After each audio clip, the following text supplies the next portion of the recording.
Sir, Udhayanidhi அவர்கள் பேசின இந்த விஷயம் தொடர்பாக நடிகையுடன் தொடர்புபடுத்தி பேசியதா குற்றச்சாட்டு வச்சிருக்காங்க.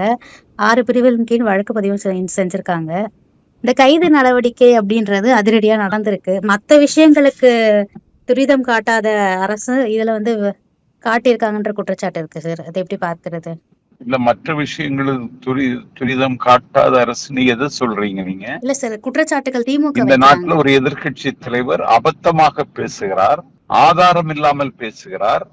அதை தாண்டி ஒரு எதிர்கட்சி தலைவர் தன்னுடைய உயரத்தை மறந்து ஆபாசமாக பேசுகிறார், வக்கரமாக பேசுகிறார், வன்மத்தோடு பேசுகிறார்.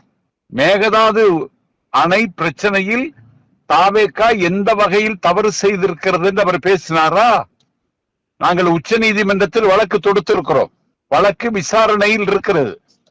ஒரு நடிகையினுடைய பெயரை திமுக நிர்வாகி ஒருவன் சொல்ல, அதற்கு தண்ணி வந்தால் போதும் என்று ஜாடை மாடையாக, அபத்தமாக, ஆபாசமாக ஒருவன் பேசுகிறான் என்றால் எதிர்கட்சி தலைவனாக இருப்பதற்கான யோக்கியதையோ உரிமையோ உதயநிதி ஸ்டாலினுக்கு இருக்கிறதா?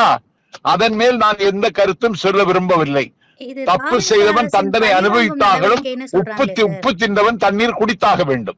சார், இது தாவேக அரசின் பழிவாங்கும் நடவடிக்கை அப்படின்ற குற்றச்சாட்டு திமுக தரப்புல இருந்து வைக்கப்படுது. அப்படிதான் வைக்கணும். அவங்களுக்கு வேற என்ன வழி? திமுகவிலேயே ஒரு கோல்டு வார் நடந்துட்டு இருக்கு. உதயநிதி ஸ்டாலின் பிடியில் இருந்து துர்காவதியின் பிடியில் இருந்து திமுகவை மீட்க வேண்டும் என்று திமுகவுக்குள்ளேயே ஒரு போர் இன்றைக்கு நடந்து கொண்டிருக்கிறது. அந்த ஆசனத்தை அலங்கரிப்பதற்கு கனிமொழி தயாராகிவிட்டார். ஆகவே திமுகவிலேயே தன்னுடைய இருப்புக்கு ஆபத்து வந்திருக்கிறது என்பதற்காக தன்னை கதாநாயகனாக காட்டிக் கொள்வதற்கு உதயநிதி போட்ட கபட நாடகம் இது.